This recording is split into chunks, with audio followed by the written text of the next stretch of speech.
बदतरीन, शर्मनाक, एम्बेरसमेंट, जो भी कह लें इसको, और जो भी कहेंगे वो कम ही होगा, क्योंकि क्रिकेट की 147 साल तारीख आज बदल गई है। और 150 साल में किसी टीम को इतनी बुरी शिकस्त नहीं हुई जितनी बुरी शिकस्त आज पाकिस्तान टीम को मुल्तान के ग्राउंड पे हुई है। 556 रन बनाए पाकिस्तान ने टॉस जीतकर मुल्तान में, और लग यूं रहा था कि अब ड्राइविंग सीट पर है पाकिस्तान। लेकिन बॉलर्स विकेट्स के लिए तरस गए। 823 रन इंग्लैंड ने बना दिए और 267 रन की लीड ले ली पहली इनिंग्स में। और वो जो बैटिंग विकेट थी मुल्तान की, वो जैसे ही पाकिस्तान बैटिंग करने आया तो वो बॉलिंग विकेट में बदल गई और पूरी की पूरी टीम 220 रन से आउट हो गई। और 47 रन और एक इनिंग्स से पाकिस्तान को इस मैच में शिकस्त हो गई, जो पाकिस्तान की नहीं पूरे वर्ल्ड की किसी भी टीम की सबसे बड़ी शिकस्त है। आज तक ऐसा क्रिकेट में नहीं हुआ जो मुल्तान में हमें देखने को मिला। अब बहुत सारी बातें हो रही हैं इसमें। पहले तो क्या रीजंस थे, क्यों शिकस्त हुई? देखिए, जब आप 556 रन बनाते हैं तो फिर बैट्समैनों ने अपनी जिम्मेदारी पूरी कर दी। अब बॉलर्स का काम है कि वो 10 विकेटें लें। किस तरह लें, क्या फील्ड प्लेसमेंट होनी चाहिए, क्या उनको रिक्वायरमेंट है, वो कैप्टन को बताएं। जो भी है, जैसे इंग्लैंड ने किया, आपने 10 विकेटें लेनी ही लेनी है। अब जब पाकिस्तान की टीम दूसरी इनिंग्स में बैटिंग करने आई तो इंग्लैंड को ये अच्छी तरह पता था कि ये एक बैटिंग विकेट है, हमने यहाँ पर अगर 2 बैट्समैन सेट कर दिए तो उनको आउट करना बहुत मुश्किल हो जाएगा। तो उन्होंने अनयूजुअल फील्ड सेटिंग की। शान मसूद कैसे आउट हुए आपने देखा। फिर सऊद शकील किस तरह से प्रेशर में आके आउट हुए, पूरे उनके गिर्द एक जाला बनाया हुआ था। बाबर आजम के लिए कितनी अटैकिंग फील्ड उन्होंने ली थी। तो उन्होंने डिफरेंट किया कुछ, जब जाके उनको इस मैच में 20 विकेटें मिली। और जो टेस्ट क्रिकेट में 20 विकेटें लेता है, फतह उसी की होती है, और ऐसा ही हुआ, फतह इंग्लैंड की हुई। तो अब ये 11 टेस्ट मैचेस हो गए हैं पाकिस्तान को। 2.5 साल में जो 11 टेस्ट मैचेस खेले हैं पाकिस्तान ने, एक में भी पाकिस्तान को फतह नहीं मिली। 7 मैचेस हारी है पाकिस्तान की टीम, 4 ड्रॉ हुए।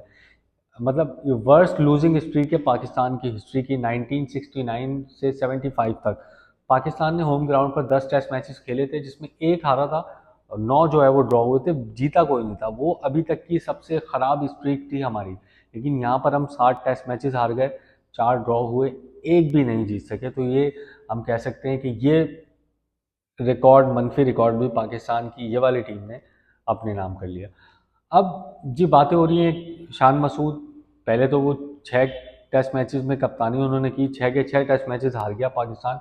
पहले कप्तान वो बने जो जिनकी कैप्टनसी में पाकिस्तान इब्तदाई 6 टेस्ट मैचेस हार गया। अब उनकी कैप्टनसी खतरे में नज़र आ रही है। कुछ देर पहले ये खबर सामने आई हमारे पास कि शान मसूद की कैप्टनसी खतरे में है और मिड सीरीज़ में भी ये कैप्टनसी चेंज हो सकती है, जिसमें सऊद शकील, आगा सलमान और मोहम्मद रिजवान, इन तीनों के नाम ज़ेर गौर हैं।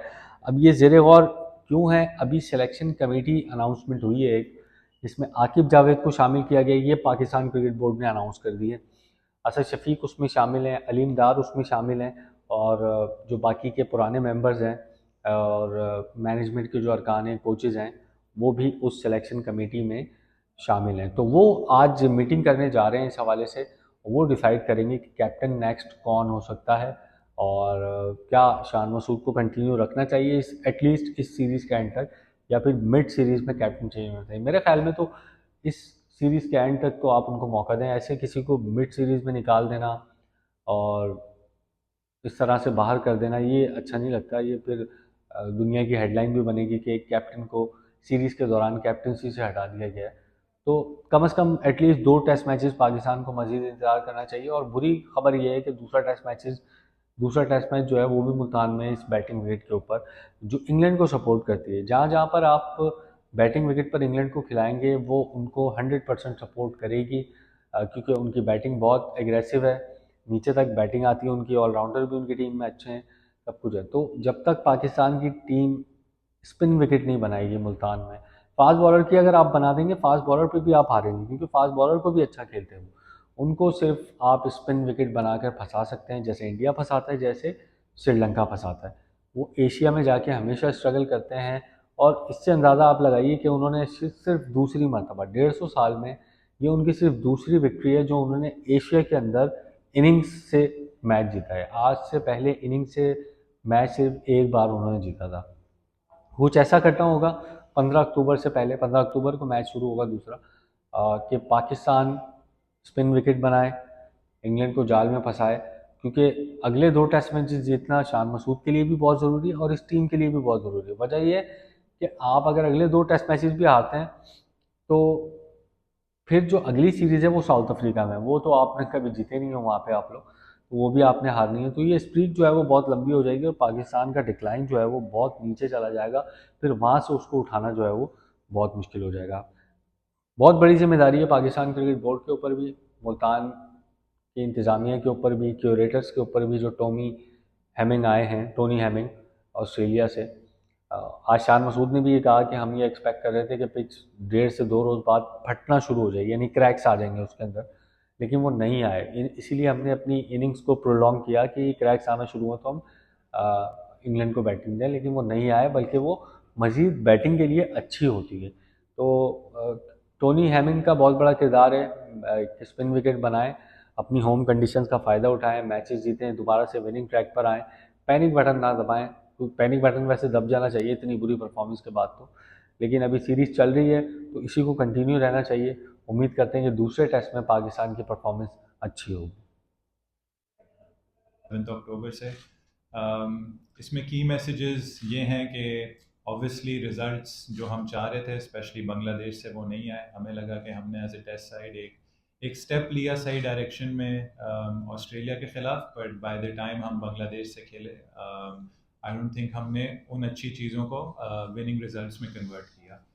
कोशिश ये है, देखें किसी भी टीम को बनाने के लिए आपको बैक करना होता है लड़कों को, आपको कंसिस्टेंसी दिखानी होती है सिलेक्शन में। हार में बहुत आसान चीज़ होती है कि आप टीम चेंज कर लें, आप बहुत सारी चीज़ें चेंज कर लें, आप अपने खेलने का तरीका चेंज कर लें, लेकिन जब हमने एक इरादा बनाया कि हम इस टेस्ट टीम को आगे लेकर जाना चाह रहे हैं, पाकिस्तान क्रिकेट को आगे लेकर जाना चाह रहे हैं, तो उसमें कंसिस्टेंसी और बैकिंग बहुत काउंट करती है।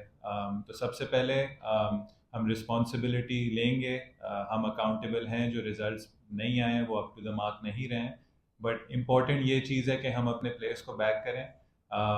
मैं श्योर कर सकता हूँ आप सबको कि इस वक्त जो जो दर्द है, जो हर्ट है जो प्लेयर्स में, वो काफ़ी ज़्यादा है, और सब ईगर हैं कि इस सीरीज़ में वापस आएँ, अपनी बेस्ट परफॉर्मेंसेस दें। आप ओवरनाइट बुरे प्लेयर्स नहीं बनते, बट आई थिंक हमारी रिस्पॉन्सिबिलिटी है कि हम इस चीज़ को टर्न अराउंड करें, इस चीज़ को बदलें और पाकिस्तान क्रिकेट को अच्छे डायरेक्शन में लेके जाएं थ्रू दिस इंग्लैंड सीरीज़। और कोशिश ये की है कि सिलेक्शन में थोड़ी कंसिस्टेंसी दिखाएं, बैकिंग दिखाएं प्लेयर्स को, और पाकिस्तान के लिए एक मेमोरेबल सीरीज़ हम इधर मेमोरेबल रिजल्ट हासिल करें। Thank you Shah. शाहिद से ले लेते हैं, फिर अब्दुल गफ्फार से, फिर अतीक से। हमने ये देखा कि पाकिस्तानी ज़्यादातर टेस्ट क्रिकेटर्स साइंस पढ़ रहे थे और अब मैथ्स का टेस्ट देने जा रहे हैं, चैंपियंस कप में साइंस पढ़ रहे हैं। समझते हैं कि तैयारी पूरी है इंग्लैंड जैसी टीम के लिए? शायद भाई, सबसे पहले हमने कोशिश ये की कि जो हमारी साइड है, अगर आप साइड का आउटलुक देखें, 15 देख लें, उसके बाद 3 और जो खिलाड़ी जो नेक्स्ट हमारे प्लान्स में आते हैं, हमने कोशिश ये की है कि एक कंसिस्टेंसी रखें साइड में, ताकि अगर हमारी साइड चेंज होती तो आप कह सकते थे कि हमारी उस तरीके से प्रेपरेशन नहीं है। हमारा प्लान उसी तरीके से चल रहा है जिस तरीके से हमने चाहा। दूसरी बात, at the end of the day, जी आइडियली आप चाहते हैं कि आप रेड बॉल खेल के सीरीज़ में जाएं, बट जो स्केजुलिंग होती है वो वे इन हैंड